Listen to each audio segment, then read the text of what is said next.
Morning વિદ્યાર્થી મિત્રો, last લેક્ચરમાં આપણે ચેપ્ટર નંબર 2 અકાઉન્ટન્સીમાં પૂર્ણ કર્યું. વ્યવહારોની પીવડી અસર અને ખાતાના પ્રકાર આપણે લાસ્ટ લેક્ચરમાં શીખ્યા. હવે સૌથી અગત્યનો ટોપિક છે જે હાલ એટલે કે 1-1.5 વર્ષ પહેલાં ખૂબ જ ચર્ચામાં રહ્યો હતો અને એની ઇફેક્ટ અત્યાર સુધી ચાલુ છે. તો એવો કયો ટોપિક છે કે જે તમારા નવા સિલેબસમાં ગવર્મેન્ટે એટલે કે આપણા રાજ્ય સરકારે ઇન્ક્લુડ કર્યો છે? તો એ ટોપિકનું નામ છે જીએસટી. જીએસટી એક પ્રકારનો ટેક્સ છે. તો પહેલાં થોડી બેઝિક ચર્ચા કરી લઈએ. ટેક્સ એટલે શું? એટલે કે એને કહેવાય કરવેરા. કરવેરા એ ગુજરાતી નામ છે અને ટેક્સ એ ઇંગ્લિશ નામ છે. તો તમે બધા જાણો છો અત્યારે જે કોરોનાની મહામારી ચાલી રહી છે એમાં ગવર્મેન્ટે ખૂબ પૈસા, અત્યારે લગભગ એવું કહેવા જઈએ તો જે ગવર્મેન્ટનું બજેટ હતું એ બધું જ બજેટ ક્યાં વપરાઈ ગયું? કોરોના પાછળ વપરાઈ ગયું. એની દવાથી માંડીને, એની ટ્રીટમેન્ટથી માંડીને, એની ફેસિલિટીથી માંડીને. તો આ બધા પૈસા ક્યાંથી આવે છે ગવર્મેન્ટ પાસે? ઇન શોર્ટમાં ગવર્મેન્ટ ક્યાંય કમાવા જતી નથી, પણ ગવર્મેન્ટ પાસે પૈસા ક્યાંથી આવે છે? તો ગવર્મેન્ટ પાસે પૈસા ટેક્સ સ્વરૂપે જ આવે છે. તમે જોતા હશો, કોઈ પણ વસ્તુ તમે ખરીદો, કોઈ પણ વસ્તુ વેચો, યા તમે જ્યાં રહો છો ત્યાં, ઇવન કોઈ વસ્તુ એવી નથી કે જેના ઉપર ગવર્મેન્ટે ટેક્સ નથી નાખ્યો. તો એ ટેક્સ તમે ગવર્મેન્ટને પે કરો છો અને એ જે પૈસા, જે ભંડોળ, જે નાણાં ગવર્મેન્ટ પાસે ભેગા થાય છે એ તમારી સગવડ માટે ગવર્મેન્ટ વાપરતી હોય છે. સગવડ તો ઘણા બધા પ્રકારની સગવડ હોય છે, જેમ કે પાણી વેરો છે, પછી જે સ્ટ્રીટ લાઇટો તમે જોવો છો, રોડ રસ્તા છે, ગટરોની લાઈનો છે, આના સિવાય બીજી જાહેર સુવિધાઓને લગતી ઘણી બધી સુવિધાઓ છે કે જેમાં ગવર્મેન્ટ આ બધા પૈસા ખર્ચતી હોય છે. તો હવે બેઝિક જે વાત કરીએ છીએ કે ટેક્સ, તો ટેક્સની શરૂઆત ક્યાંથી થઈ? આપણે જે વાત કરી હાલ ટેક્સની, બરાબર, એટલે કે કરવેરાની, તો એની શરૂઆત ક્યાંથી થઈ? આ કેવી રીતે આવ્યું? તો ભારતમાં પહેલાં અવેલેબલ નહોતું, તો આની શરૂઆત બહુ વર્ષો પહેલાં થઈ હતી. તો ચેપ્ટર સ્ટાર્ટ કરતાં પહેલાં થોડી બેઝિક માહિતી તમને આપી દઉં કે કયા દેશમાં શરૂઆત થઈ, કેવી રીતે શરૂઆત થઈ, કયા દેશો સૌથી વધારે ટેક્સ ઉઘરાવે છે. તો આ બધી ચર્ચાઓ કરી લઈએ પહેલાં. તો સૌપ્રથમ કરવેરાનો પરિચય એટલે કે ટેક્સનું તમે ઇન્ટ્રોડક્શન તમને આપ્યું છે. તો હવે વાત કરીએ છીએ કે 3000 વર્ષ, કેટલા વર્ષ પહેલાં? 3000 વર્ષ પહેલાં ઇજિપ્ત અને ગ્રીસમાં, ઇજિપ્ત અને ગ્રીસ એ બે દેશો એવા છે કે જે ખૂબ જ સમૃદ્ધ છે, હાલ પણ સમૃદ્ધ જ છે. અને એ 3000 વર્ષ પહેલાં આવક વેરો, વપરાશ વેરો, કસ્ટમ ડ્યુટી ચૂકવતા હતા. હવે આવક વેરો, વપરાશ વેરો અને custom duty one type of tax, ટેક્સનો એક પ્રકાર છે કે જે અલગ અલગ નામથી ઉઘરાવવામાં આવતો હતો, ચૂકવતા હતા. તેના જે રહેનારા વ્યક્તિઓ હતા ત્યાં આ પ્રકારે ચૂકવતા હતા. પણ એ વખતે પૈસા અવેલેબલ નહોતા, નાણાં અવેલેબલ હતા નહીં. તો કેવી રીતે એ લોકો ટેક્સ ચૂકવતા હતા? તો આવી ચૂકવણી વિવિધ સ્વરૂપે થતી હતી. એક્ઝામ્પલ તરીકે મેં તમને આપ્યું છે, માલના રૂપમાં, મજૂરીના રૂપમાં, કામના રૂપમાં, દંડના રૂપમાં. તો માનો કે આ બે દેશ છે, ઇજિપ્ત અને ગ્રીસ, એ જે પૈસા કે નાણાં કે ટેક્સ જે ઉઘરાવતી હતી, પણ એ વખત નાણાં કે પૈસા અવેલેબલ નહોતા, તો એ કેવી રીતે ઉઘરાવે ટેક્સ?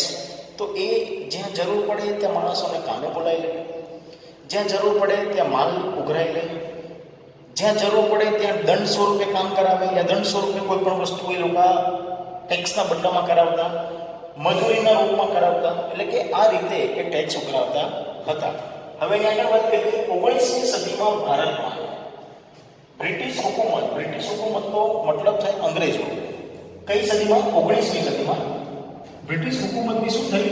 સ્થાપના થઈ. ક્યારે થઈ? 19મી સદીમાં થઈ હતી. 1857ની ભારતની સ્વતંત્રતા ચળવળને પરિણામે, 1857ની ભારતની સ્વતંત્રતા ચળવળને પરિણામે એનો મતલબ એવો થયો કે 1857માં જે આંદોલનની ચળવળ ચાલી, કે જ્યાં ભગતસિંહ, રાજગુરુ, સુખદેવ, આવા બીજા ચંદ્રશેખર આઝાદ, આ બધા વ્યક્તિઓએ જે ચળવળ ઊભી કરી, એનાથી બ્રિટિશ ગવર્મેન્ટ તૂટી પડી. એટલે બ્રિટિશ સરકાર ભયંકર મુશ્કેલીમાં આવી ગઈ. માટે સરકારી ખજાનો, કયો ખજાનો? સરકારી ખજાનો. મેં હમણાં જ વાત કરી, સરકાર પાસે જે પૈસા હોય એને સરકારી ખજાનો કહેવાય. તો એ ખજાનો સૌ પ્રથમ વખત યાદ રાખજો ફેબ્રુઆરી 1860માં આ આવકવેરો નો ધારો એટલે કે જે કાયદો એ દાખલ કરવામાં આવ્યો. મેઇન પર્પસ ટેક્સ નો શું હોય? પૈસા ભેગા કરવા. તો પૈસા ભેગા ક્યાંથી થાય? તો એ ટેક્સ સ્વરૂપે જ પૈસા ભેગા થાય. તો એ જ રીતે આજે કઈ વાત કરું છું હું? જ્યારે અંગ્રેજ શાસન ચાલતું હતું હું ત્યારની વાત કરું છું. એ સમય દરમિયાન જ્યારે પૈસાની જરૂરિયાત પડી ત્યારે એ બ્રિટિશ ગવર્મેન્ટે એટલે કે અંગ્રેજોએ આપણા ઉપર ફેબ્રુઆરી 1860માં આવકવેરાનો ધારો દાખલ કરવામાં આવ્યો હતો. એટલે કે ત્યારે પૈસા ઉઘરાવવાની શરૂઆત થઈ. કયા સ્વરૂપે? ટેક્સના સ્વરૂપે. તો હવે ટેક્સ એટલે શું? ફોર એક્ઝામ્પલ, હવે એ વખતે બહુ પૈસા ચલણમાં એટલા બધા હતા નહીં. તો ત્યાં શું કરે કે અનાજો જે ઉગવે છે, જે પાક ઉગે એ ઉગી જાય એટલે એને કે એ કમ્પ્લીટ થઈ જાય પછી એનાથી અમુક ભાગ જેને લગાન કહેવાય. શું કહેવાય? લગાન. તો એ લગાન એને અમુક સ્વરૂપે આપી દેવામાં આવે. તમે લગાન પિક્ચર જોયું હશે તો લગાન પિક્ચરમાં જે બી આખી જે ગેમ ચાલે છે શેના ઉપર ચાલે છે? ટેક્સ ના ભરવા માટે. તો ટેક્સનું એ વખતે નામ શું હતું? લગાન. કે ખેડૂતો જે બી પાક પકવે છે એના 30%, 40% કે અડધું એનું આપી દેવાનું. તો પછી એની પાસે રહ્યું કેટલું? અડધું. તો એ અડધા સ્વરૂપે જે આપી દેવામાં આવે એને એક પ્રકારનો ટેક્સ કહેવાય. તો આવી બ્રિટિશ ગવર્મેન્ટ અલગ અલગ સ્વરૂપે ટેક્સ ઉઘરાવતી હતી. ભારતમાં અંગ્રેજ શાસકો એ પ્રથમ વખત 1860માં આવકવેરાનો દાખલ કર્યો. હવે વાત કરીએ છીએ કે આ કરવેરા ઉઘરાવવામાં કયા દેશ મોખરે છે, એટલે કે સૌથી વધારે ટેક્સ ઉઘરાવવામાં કયા દેશ આગળ છે. અહીં મેં બેઝિક તમને માહિતી આપી કે ટેક્સ ક્યારથી આપણા ભારતમાં દાખલ થયો, સૌથી પહેલા કયા દેશ કેટલા વર્ષ પહેલા દાખલ કર્યો હતો ટેક્સ. હવે વાત કરીએ છીએ Guinness book of on world record મુજબ વિશ્વમાં સૌથી વધુ આવકવેરો ડેનમાર્ક એક દેશ છે. ડેનમાર્કમાં છે જ્યાં મહત્તમ 68% વધુમાં વધુ અને ઓછામાં ઓછો 42% લેખે આવકવેરો લેવાય છે. કહેવાનો મતલબ એવો થયો, હું તમને એક એક્ઝામ્પલ આપું. એક્ઝામ્પલ તરીકે જો તમારી આવક 10,000 રૂપિયા હોય તો એમાંથી 6800 રૂપિયા આ કોણ લઈ લે? ગવર્મેન્ટને તમારે આપી દેવા પડે. આજે 68%નો મતલબ આવો છે કે તમારી જે આવક છે એના 68% લેખે એટલે 6800 રૂપિયા કોણ આપી દેવા પડે? ગવર્મેન્ટને તમારે દર મહિને આપી દેવા પડે. તો શું? તો તમારી પાસે રહેશું. પણ હા, યાદ રાખજો આવી પરિસ્થિતિમાં ગવર્મેન્ટ તમને બધી જ ફેસિલિટી પ્રોવાઈડ કરે છે. તમારે એક પણ રૂપિયો ક્યાંય ખર્ચવાનો હોતો નથી સિવાય જરૂરિયાતની ચીજ વસ્તુઓ માટે. કેવી રીતે? તો જેની સામે પ્રજાને અને સગવડો આપવામાં આવે છે. કેવી સગવડો? તો મફત તબીબી એટલે કે મફત મેડિકલ સેવા. કોઈ પણ વ્યક્તિ બીમાર પડે, ગમે એટલું મોટું ઓપરેશન હોય કે ગમે એટલો મોટો ખર્ચો બધો ગવર્મેન્ટ ભોગવે. મફત શિક્ષણ જ્યાં સુધી બાળક ભણે, જેટલી પણ હાઈ ડિગ્રી ભણે એ બધામાં જ શિક્ષણ કેવું રહેશે? મફત રહેશે. વિવિધ સામાજિક સેવાઓ, સામાજિકને લગતી લગ્ન પ્રસંગ જેટલી પણ વસ્તુ હોય એ બધી જ સેવાઓ એ દેશ મફત આપે છે. ત્યારે 68% લેખે ટેક્સ ઉઘરાઈ શકે છે. જો વ્યક્તિ જીવનમાં 3 જ વસ્તુ અગત્યની હોય છે. 3 જ જગ્યાએ વ્યક્તિ સૌથી વધારે પૈસા ખર્ચતો હોય છે. નંબર 1 હોસ્પિટલમાં, નંબર 2 છોકરાઓ ભણાવવામાં અને નંબર 3 લગ્ન પ્રસંગમાં. આ 3 વસ્તુઓ માટે જ વ્યક્તિ જીવતો હોય છે. એટલે કહેવાનું કે આ 3 વસ્તુ જો ગવર્મેન્ટ આપી દેતી હોય છે તો પછી એને કંઈ બચત કરવાની જરૂર રહેતી નથી. વ્યક્તિ બચત આટલા કારણોસર જ કરતી હોય છે. એક છોકરા ભણાવવા માટે કરતી હોય છે. હોસ્પિટલ અચાનક આવી જાય તો એ હોસ્પિટલમાં પૈસા ખર્ચવા માટે પૈસા ભેગા કરતી હોય છે અને છોકરાઓને લગ્ન પ્રસંગ કરવા માટે પૈસા ભેગા કરતી હોય છે. પણ જો એક પરિસ્થિતિ તમને ગવર્મેન્ટ આપી દે છે તો પછી એ પૈસા ભેગા કરવાની જરૂર રહેતી નથી. તો એના પછી શું? તો એના પછી એવા દેશો છે કે જે ડેનમાર્ક પછી જે વધારે દર ઉઘરાવે છે પણ ડેનમાર્ક કરતાં ઓછો પણ બીજા દેશો કરતાં વધારે. એવા કયા દેશો છે? બેલ્જિયમ, જર્મની, ફિનલેન્ડ અને સ્વીડનમાં આવકવેરાનો દર ઊંચા રહે છે ડેનમાર્ક પછી. હવે એના રેટ કેટલા છે એની આપણી પાસે હાલ કોઈ નોંધ છે નહીં. તો આ તમારે એક બે વાક્યના સવાલ જવાબ પૂછે જે મેં અંડરલાઈન કર્યું છે બે ટાઈમથી, એ બધા ક્વેશ્ચન તમારે એક્ઝામમાં પૂછાઈ શકે એમ છે. તો આ હતી ટેક્સની બેઝિક માહિતી કે કયા દેશો કેવી રીતે ટેક્સ ઉઘરાવે છે અને ક્યારે આપણા ભારતમાં શરૂઆત થઈ, વર્ષો પહેલાં ટેક્સ ક્યાં ઉઘરાવતા હતા, કયા સ્વરૂપે ઉઘરાવવામાં આવતા હતા. તો આ આપણે બેઝિક ટેક્સની વાત કરી. હવે આપણે આપણા ચેપ્ટર ઉપર આવીએ છીએ કે ચેપ્ટર નંબર 3 જેનું હેડિંગ છે વસ્તુઓ અને સેવાનો કર. વસ્તુઓ અને સેવાનો કર એને વસેક કહેવાય. વસેક એટલે ત્યાંથી શબ્દ લીધો છે, પહેલાનો વ લીધો, આનો સે લીધો અને આનો ક લીધો. પહેલા ત્રણે ત્રણનો એક એક અક્ષર લો એટલે શું થાય? વસેક. વસેકનો મતલબ થાય જીએસટી. જીએસટી નું ફૂલ ફોર્મ થાય ગુડ્સ એન્ડ સર્વિસ ટેક્સ. તો ગુડ્સ એન્ડ સર્વિસ ટેક્સ તો હાલ 1.5 વર્ષથી અવેલેબલ છે, ત્યારથી ભારતમાં અમલ આવ્યો. પણ એની પહેલા શું તો યાદ રાખજો, ટેક્સના મુખ્યત્વે 2 પ્રકાર છે કે જે હાલ પણ ગવર્મેન્ટ 2 રીતે જ ઉઘરાવે છે. નંબર 1, વેરાના મુખ્ય 2 પ્રકાર છે. એક પ્રત્યક્ષ વેરો નંબર 1 અને પરોક્ષ વેરો. પ્રત્યક્ષ વેરાનો મતલબ એવો થાય કે વ્યક્તિ જાતે જ ગવર્મેન્ટને પૈસા આપે એને પ્રત્યક્ષ વેરો કહેવાય, એટલે કે સીધા જ. પરોક્ષનો મતલબ એવો થાય કે વ્યક્તિ જાતે ના આપે પણ હા ગવર્મેન્ટ સુધી પૈસા પહોંચે. કેવી રીતે? એક્ઝામ્પલ આપું છું. તો હું એક સિમ્પલ એક્ઝામ્પલ બંનેમાં આપું છું. પહેલા હું પ્રત્યક્ષ વેરાનું એક એક્ઝામ્પલ આપી દઉં. તમારા ઘરનું ટેક્સ બિલ આવે છે, તો એ ટેક્સ બિલ તમે ગવર્મેન્ટને ડાયરેક્ટ જેમ પે કરો છો, ટેક્સ બિલ તમે ભરો છો, એ ટેક્સ બિલ એ ગવર્મેન્ટને ડાયરેક્ટ તમે ભરો છો, તો એને પ્રત્યક્ષ વેરો કહેવાય કે તમે ડાયરેક્ટ એ પૈસા ગવર્મેન્ટને જઈને આપ્યા.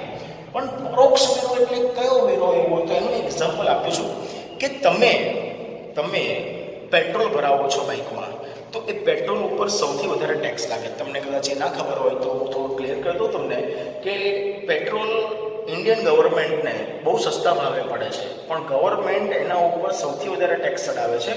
તો એ ટેક્સ તમે માનો કે 77 રૂપિયા પેટ્રોલનો ભાવ ચાલે છે, તો એ 77 રૂપિયામાં હું માનું ત્યાં સુધી 25 રૂપિયા ટેક્સ છે. તો એ 25 રૂપિયા ટેક્સ તમે કોને આપ્યો? પેટ્રોલ પંપ વાળાને આપ્યો. પેટ્રોલ પંપ વાળો એ ટેક્સ કોને આપશે? તો એ જ્યાંથી પેટ્રોલ લાવે છે, જ્યાં પેટ્રોલના ગોડાઉન છે, એટલે જ્યાં મોટા ટેન્કરો ભરાય છે, એ ત્યાં આપશે. અને એ જે હોલસેલ જે કંપની છે જે પેટ્રોલનું ઉત્પાદન કરે છે, એ કંપની છે, એ કંપની કોને આપશે? ગવર્મેન્ટને આપશે. તો આખી આ ચેનલ થઈ, આખી શું થઈ? ચેનલ થઈ.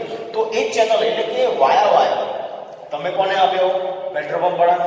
પેટ્રોલ પંપ વાળા કોને આપ્યો? એ જ્યાંથી પેટ્રોલ લાવે છે ત્યાંને જે કંપની ઉત્પાદન કરે છે, અને એ કંપની કોને ટેક્સ આપશે? ગવર્મેન્ટને. તો આ પરોક્ષ વેરો થયો. એવા ઘણા બધા પરોક્ષ વેરા છે કે તમે ડાયરેક્ટ નહીં પણ ઇનડાયરેક્ટ ગવર્મેન્ટને આપો છો. તો પ્રત્યક્ષ વેરામાં કયા વેરાનો સમાવેશ થાય છે? તેમાં આવે છે પગાર, મકાન મિલકતની આવક, ધંધા કે વ્યવસાયનો નફો, મૂડી નફો અને અન્ય સાધનોની આવક. આ તમારા કોલેજમાં સેમ 3 અને સેમ 4 માં આ 5 અને 5H કહેવાય.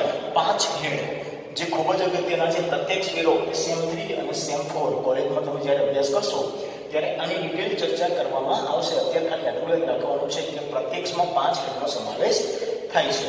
એના પછી પરોક્ષ વેરા કયા છે? તો પરોક્ષ વેરામાં સેન્ટ્રલ ગવર્મેન્ટ એટલે કે કેન્દ્ર સરકાર અને રાજ્ય સરકાર. કેન્દ્ર સરકાર એટલે દિલ્હી થઈ. દિલ્હી જે બી નિયમો બહાર પાડે છે, એટલે કે સેન્ટ્રલ ગવર્મેન્ટ જે પણ નિયમો બહાર પાડે છે, એ ફોલો કરવાનું કામ કોનું છે? State government. સ્ટેટ ગવર્મેન્ટ એટલે કે રાજ્ય. રાજ્ય તો ઘણા બધા છે, જેમ કે દિલ્હી સરકાર કોઈ એટલે કે જે સેન્ટ્રલ લેવલ પર જે મિનિસ્ટ્રી બેઠી છે, એ કોઈ નિયમો બહાર પાડે છે, બરાબર, તો એ નિયમો આપણું ગુજરાત સરકાર પાલન કરવું પડતું હોય છે. તો એ જે નિયમો બહાર પાડે છે એને કેન્દ્ર સરકાર કહેવાય છે, અને રાજ્ય સરકાર અથવા કેન્દ્ર શાસિત પ્રદેશ. તો કેન્દ્ર શાસિત પ્રદેશ કયા? તો દીવ, દમણ, આ બધા કયા પ્રદેશ કહેવાય? કેન્દ્ર શાસિત પ્રદેશ કહેવાય.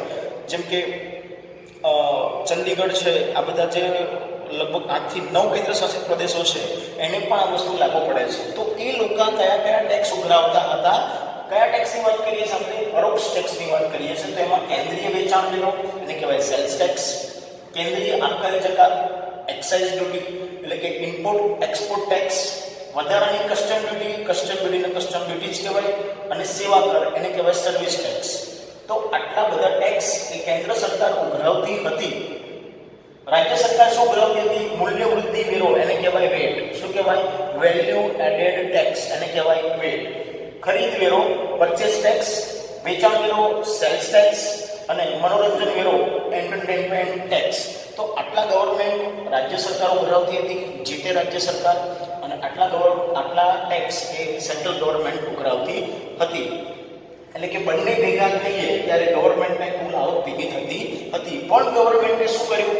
આ લાંબી મગજમારીમાંથી મુક્તિ મેળવી, એટલે કે આ બંને પ્રકારના જે ટેક્સ હતા, ફક્ત પરોક્ષ વેરાની વાત કરું છું, એમાં કેન્દ્ર સરકાર અને રાજ્ય સરકાર જે પણ કે ઉઘરાવતી હતી એ બધું જ કેન્સલ કરીને ફક્ત એક જ કર અમલમાં લાયા, જેને આપણે કહીએ છીએ જીએસટી વસેક. અને ક્યારથી અમલમાં આવ્યો? તો 1/7/2017 થી અમલમાં ભારતમાં મૂકવામાં આવ્યો. તારીખ છે 1/7/2017 થી અમલમાં મૂકવામાં આવ્યો. આ બધા જ વેરા કેન્સલ કરીને શું લાયા? જીએસટી. તો જીએસટી ના અલગ અલગ સ્લેબ છે, અલગ અલગ વસ્તુઓ પર, જે આપણે આગળ ડિટેલમાં ચર્ચા કરીશું.